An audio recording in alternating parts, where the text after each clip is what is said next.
Chiefs are just about ready to head up to St. Joe and get after it for the 2023 season. What's happening right now on this 4th of July weekend?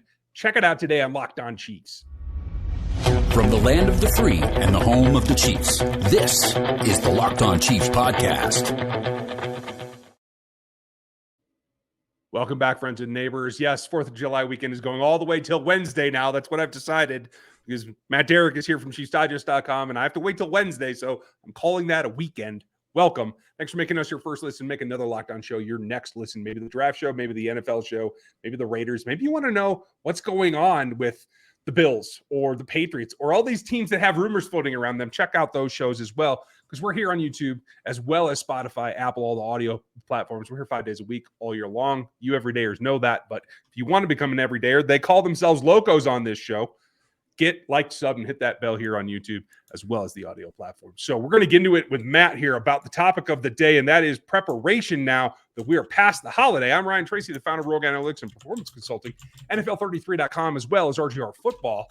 Matt, it's that time. This is the magic tripping wire I always find. I turn weekends into Tuesdays, even though the holiday is on Tuesday this year. By the time this goes out, we're back. And for me, that's when everything starts to tick up. I think fan interest picks up.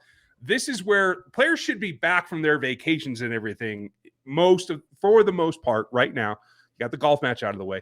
Now it's about just training up to get ready for that first couple of days at camp. Is it not? Yeah, this is kind of the last week when everything kind of starts winding down a little bit. You'll start to get more people in the facility next week. You know, remember this team goes to St. Joe on July 18th, and there's got to be some guys and gals packing up all the gear and getting everything ready for the trip up to St. Joe, get everything set up. So we're really only about a week away from that. When you know the athletic training staff and the equipment managers and everybody like that's going to start getting everything set up in St. Joe. So really it's pretty close. I mean, you're starting to get to the point where a lot of people are getting back to work, and obviously the players will have a little bit longer, but this is probably everybody's last week of time off before things start to get really earnest next week. Yeah, it's got to be jumping the fire. And this is what comes around. We've talked about this in years past, but I think we should revisit it just for a minute. For those of you who are not new or you're new subs to this channel, Matt's with us all year long on Wednesdays generally and post-game as well. Matt's covered more camps than I have from a long shot. And it's always the same thing that trips guys up, especially newcomers to this roster, is the first couple of days are two things: the conditioning test and practice tempo. And that's what I think guys right now have to start honing in on, even if you are somebody that's been on this roster before. There's still an uptick yet to come once they get to St. Joe. Yeah, and you know, and think about there's a few players obviously that were on the front from the roster last year who have not been through an Andy Reid training camp, and Kadarius Toney good luck. You know, you'll get to find it soon. But yeah, that is the one thing, and I'm glad you mentioned the tempo, because I don't think that an Andy Reid training camp compared to 10 years ago or even 5 years ago is quite the same. I mean, it's changed a little bit. But the one thing that doesn't change is the tempo. And that's the thing that really gets the newcomers, who gets the rookies and the free agents, because there is no dilly-dallying. There is no lollygagging. You are going to work. You're going to work quickly. And if you don't work quickly, you're not going to keep up. And that's something, you know, for the rookies when they come in, hey, that 3-day rookie mini camp that they get right before the veterans report, that's just them. It's private. That's not open to the public. That is really two things. It's one, refreshing and helping them relearn everything that they picked up during OTAs, but it's also letting them know what training camp is going to be like. You know, they did typically the last day of workouts during OTAs and during the mandatory mini camp for Andy Reid is just going through what the physical test will be, what the fitness test is, going through what, you know, a daily, you know, camp practice is going to be like. So that rookie minicamp is when they get the feel for what it's really going to be like. And it is a welcome to the NFL for a lot of guys. Well, and we're going to talk about that in the next segment, because there's a couple of things that I think we really need to stress, especially for those of you who don't know how that jumpstart happens. But the thing that I'm concerned about right now, you mentioned Kadarius Toney. I was going there. Obviously, he's an addition. We might see some more additions. I know everybody's excited about the possibilities of another receiver, another running back, whatever it is. after this Chris Jones things happens, which, by the way, folks, there's no new news about. There's no nothing. So we don't have anything to update with you on Chris himself. But the dominoes that could fall afterwards, that's actually my concern. And that's why, especially if you're bringing in a veteran, maybe after the Chris Jones contract, those guys, especially because everyone that we want to talk about has never been in an Andy Reid camp before. How do you make that transition, especially if you be somewhere that has been quite honestly a little bit lax in tempo and preparation? You have talented players that are proven in the NFL, but they may not be able to jump into the fray and actually contribute. We saw Frank, when he first got here, have to take a little bit of time. We saw Carlos Dunlap last year have to take a little bit of time. Now, those guys were obviously a little bit farther down the line, but when you talk about D-Hop and versus Dalvin Cook and those kind of things, that's a similar situation for me. So even if that were to happen, I don't know if we see him in training camp. Do you? Yeah, and it's different for different positions. I mean, clearly, I think it's easier on the defensive side of the football to come in to this team than it is on the offensive side. Even though Steve Spagnuolo runs a complicated scheme, it's not as complicated as some other systems that are out there. You pick up the terminology and I think you can pick it up pretty quickly. We've seen guys be able to come in and make an impact defensively mid-season. So, that to me it's not as hard. It's much harder to me on the offensive side of the football. And positions matter. I mean, it would be easier, I think, for an offensive lineman to come in to this offense and be able to pick things up quickly because, hey, Chiefs, while they are an innovative offense, they do the same things blocking wise that all teams do. So, it's really just learning the plays and learning the language. That's easier. It gets more difficult, I think, on the offensive side because there are so many moving parts and there's so many things to learn. And the Chiefs like for you to be able to know everybody's role so that you kind of know how you fit into the orchestra. It's not as simple as just knowing your plays. The Chiefs like for you, and Andy Reid likes for you to know more than that. And, frankly, with a quarterback like Patrick Mahomes, the more you know, the more you're going to get. So that's the other tricky part. Now, if you're a veteran like a Dalvin Cook or a DeAndre Hopkins, yeah, you're going to be able to come in and pick up things a little bit faster than another player. But at the same time, I'm with you in that I think you have to pump the brakes on expectations when you have lost so much off-season program. I mean, the 13 practices are one thing, but the months and months of reading the playbook and getting to know everything and being in team meetings because they've had plenty of meetings and going over the installs that you can't get back. And so that's why I say, on the offensive side, especially if you're coming in this time of year into this team, you can't have the same expectations if you came in March or April. Yeah, I think that's exactly where it's at. How do they make that transition? What do the rookies have to understand? That's coming up next. First, I'm going to let you know about our friends over at FanDuel because they are doing us a favor by giving you the best deal that they can. It's time for you to take your first swing at the MLB with FanDuel, and you can get up to 10 times the amount of your first bet in bonus bets, up to $200, just for betting on what you think is happening in the baseball world. That's right, $20 and you'll land $200 in bonus bets, win or lose, for jumping into FanDuel.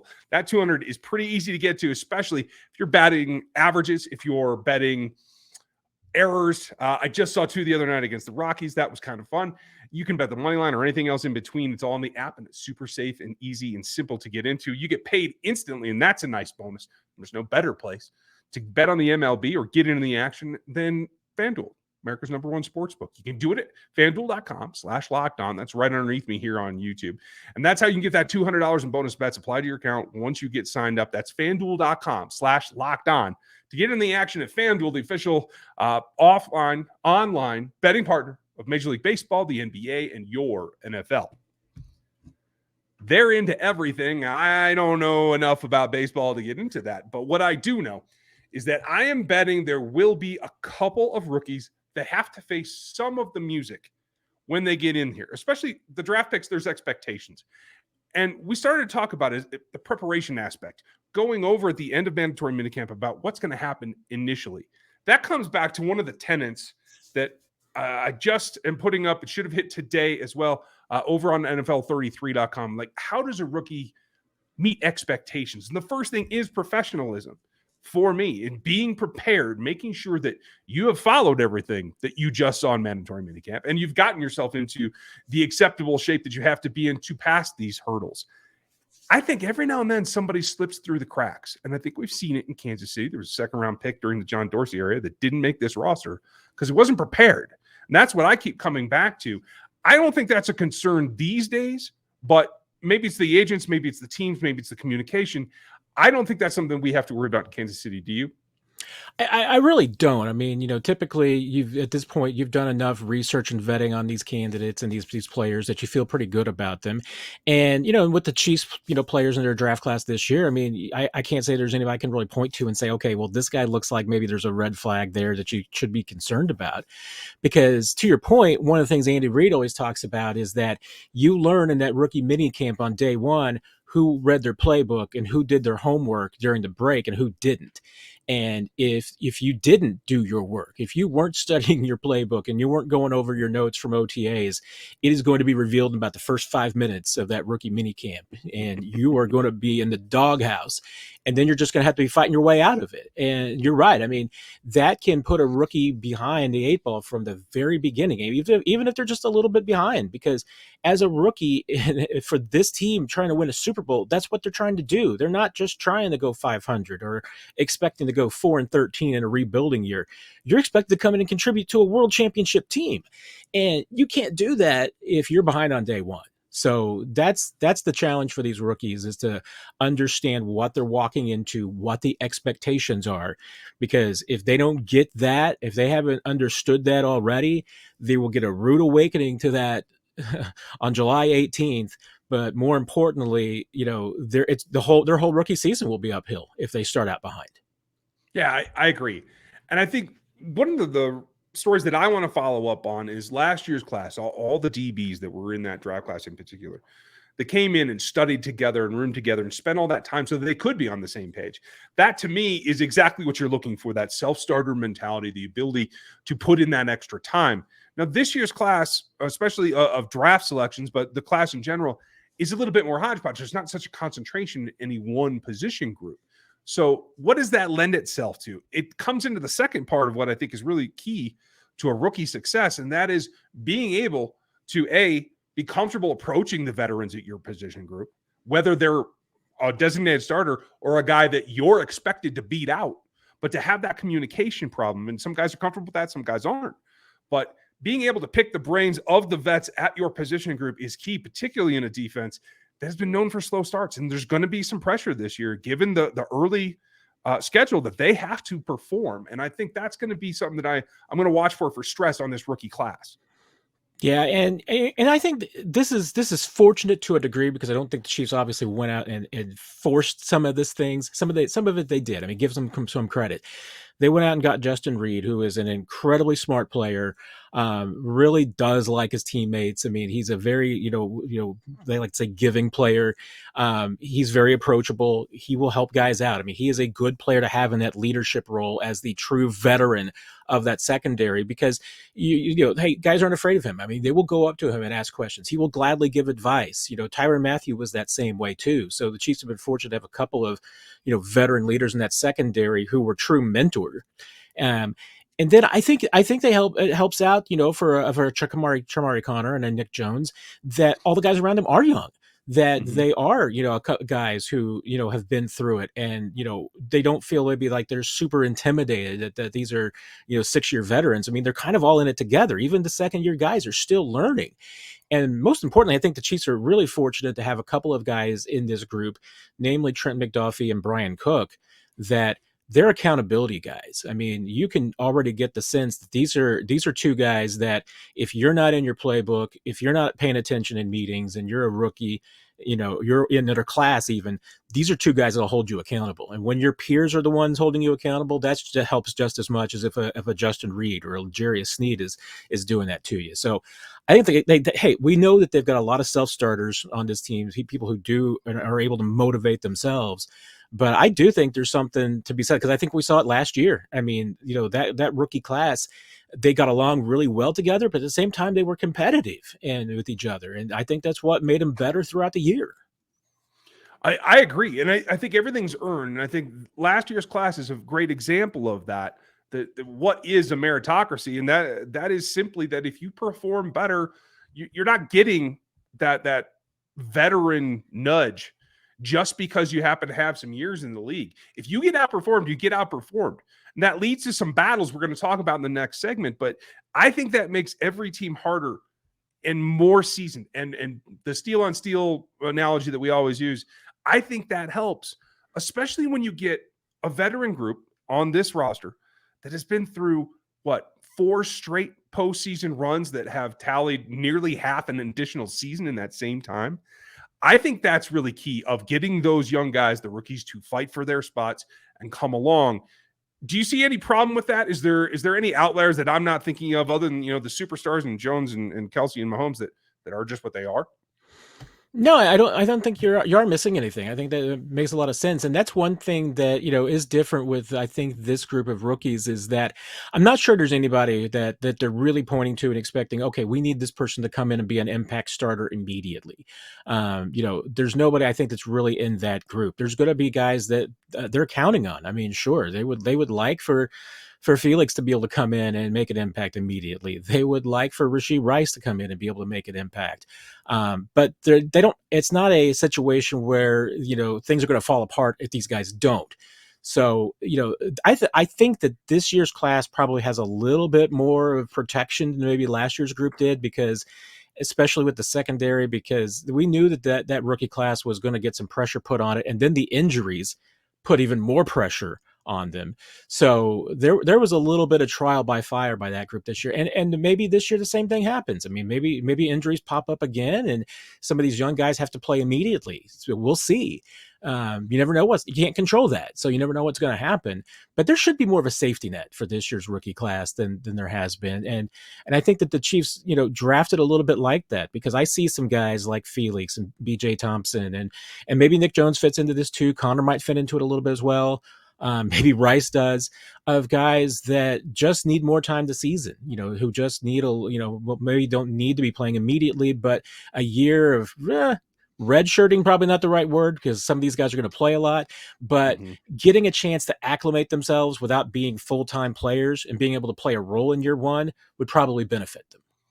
I agree. And it lets them get into the flow of what is the NFL, because that's the biggest transition. You got to be ready for your fight. Who in particular needs to do that? Right after this. Now, folks, we're in the middle of this week. We're running down every single position here on the run up to training camp, all the way down to guys that are going to make the practice squad or might be cut loose and have to find a job elsewhere. Make sure you're here every day like we are. Get liked and subbed here. And make sure you go over to ChiefsDigest.com, where Matt is putting out all of his inside information on the team as well. Matt, it's that fight time. Everybody comes into camp in a good mood, ready to go. In the end, it boils down to some battles. One of the ones that I'm intrigued by was one that I undervalued last year. Let's be real. I did not anticipate Isaiah Pacheco, despite his bluster, being able to take over that lead back role. Now, part of that was due to an injury to Clyde Edwards-Helaire, as we've seen almost every season. But part of that is for him out-earning him. And like I said in the last segment, that earning on merit gives him that thing, gives him that role, gives him that juice, gives him whatever he needs. But here's the thing. The guy he beat out hasn't gone anywhere. He's been kind of pissed off all off season. So for me, this is a fight that I want to see. Do you think that there's any battle left between Clyde Edwards-Helaire and Isaiah Pacheco? Can Clyde make some kind of comeback and push to be a guy that gets the majority of the snaps again? I mean, the opportunity is there. If for no other reason, too, is that I don't think that Isaiah Pacheco is going to be ready to go on day one of training camp. I mean, every indication that we've gotten from the Chiefs is that they are going to ease him back in. And it would not surprise me at all if it were a week or so into training camp before we saw Isaiah Pacheco a full go. It could be later than that. Remember, it's a long camp this year, so they've got a little bit more time. But I do. I mean, I think there's an opportunity there for Clyde to seize it if he chooses to do so. And I mean, I think there's good reason to see that. I mean, obviously we get the usual stereotypical trope. He's the best shape of his career. We've heard that from a lot of people about Clyde, but he looked good. He got a lot of work during OTAs. So the opportunity was there. Now it's just going to be when it gets real, when the pads come on, what can he show? Can he stay healthy? Because he's going to start camp with probably the chance to be the number one guy. And he's going to have to compete because there's also some guys behind him. I mean, Chiefs aren't going to be looking, for Jerick McKinnon to come in and be the number one back. That's not really what his role is going to be. They know what his job is, but Deneric Prince trying to fight for a job too. So he's going to be nipping at Clyde's heels. So Clyde's going to have it from both directions. I mean, he's going to have the opportunity to try and challenge Pacheco for playing time, and he's going to have somebody behind him pushing him. It's a lot of his, once again, is going to come down to health. It's going to be, to me, how healthy is Pacheco at the beginning of camp? How quickly can he get ramped up? Which he's told us that he's feeling good and ready to go. Chiefs, have been conservative with him, and they have admitted they're being conservative with him. But we'll see what happens. I mean, it's an opportunity for Clyde, and we know. I mean, this could still go a lot of different ways. I think that variability is probably the biggest question, because there are some similarities between the one guy and the four guy, and then there's some guessing in between. I'm still keeping an eye on Jerry and Ely because I do think he's more of a running back than a wide receiver. I think that was an experiment that didn't go very well. Look for him to come back, folks. Keep an eye out on him at camp.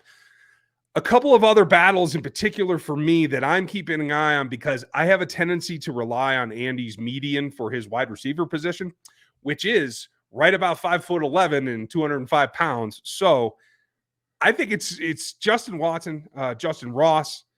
What is in there? What's that battle look like to be what I think is going to have to be the second guy that can go and line up the X when MVS has to come off the field? I still think that way. I don't know if Andy does, but I still think in terms of what's the best fit for a given player.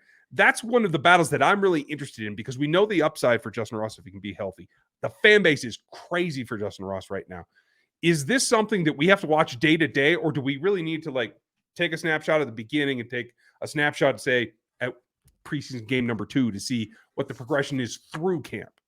Yeah, I think there's going to be a few times to kind of do a heat check to see with this receiver group, because there's quite a few of them we just don't know that much about. And the Chiefs use OTAs, I think, to kind of trying to learn a little bit more about the receivers that they didn't know as much about, and I kind of divide that group up a bit, because one guy that I was kind of surprised didn't get as many looks during OTAs as he did was Richie James. But I think a big part of that is that, even though he wasn't on this team, they had 3 years of film. They know about Richie James from that standpoint. What they don't know is they don't know Justin Ross. They don't really know John Ross, especially because, he was out of football a year ago. So, you kind of need to get that. Rashee Rice needed a lot of snaps. Sky Moore absolutely needed as many snaps as he could possibly get, because you want that. That's a guy that you're really banking on having a breakthrough year this year. And yeah, you want Kadarius Toney and you want Marquez to get as many snaps, because you're going to be counting on both of those guys. And then you throw in Justin Watson, which I think Andy Reid does think that the way that you do, as far as, hey, I need a guy in these specific roles. And it's not just that I need the 6 best receivers, although he'll tell you that they'll just choose the 5 or 6 best. But yeah, you need the best Z, you need the best X. I mean, you need the best receiver for specific roles. My thought is that once they brought back Justin Watson, you probably answered the question there, because that's a guy that they trust to be able to play all 3 spots. So, even though the ball's not always going to come to him, he's a guy that could facilitate the offense. I mean, he's going to kind of keep the show going. And they gave him a contract that pretty much ensures he's not going anywhere. So, to me, I mean, a big part of sorting out that receiver room is, one, going to be who's healthy. But the first big check for me is going to be, as we like to say, when the pads come on, because that's one thing we have never seen with Justin Ross. We've never seen him in pads.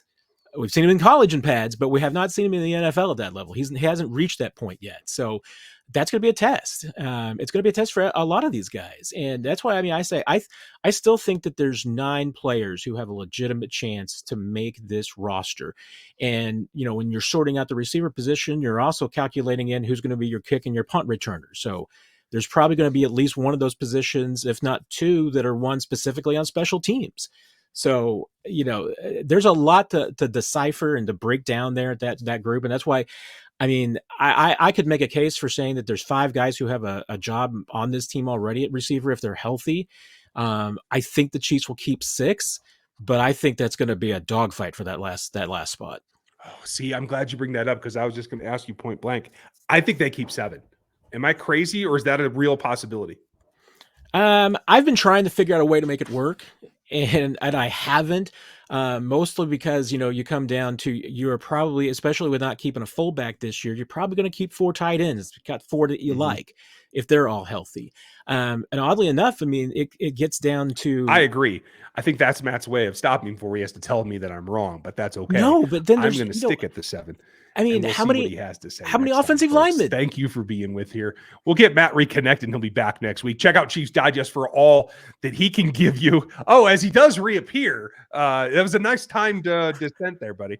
I didn't see. I was just going to rattle off that I'm trying to keep 10 offensive linemen. I'm trying to keep 10 defensive linemen. I'm trying to keep 5 linebackers. I'm trying to keep 9 or 10 defensive backs. I mean, it's going to be a number crunch this year. See, this is why it's a cage match battle. Tommy versus Harrison. There's only one specialist who comes out of that one. That's what I want to see. I think that's where the NFL's going. It's just not happening this year, folks. But go to Chiefs Digest and read everything the Matt has for you because he's going to give you the insight that tells you that I'm a little bit crazy, but I'm still holding out hope. So thanks for being with us today. Make sure you like, sub, and hit that bell. Matt, thanks for your time. We appreciate you. Absolutely. Always, Ryan. Take care, everybody. Have a great day today, folks. We'll be back with you tomorrow. We'll finish out the week and next week getting ready for that roster presentation all the way down the depth chart. Have a good one. We'll talk to you tomorrow.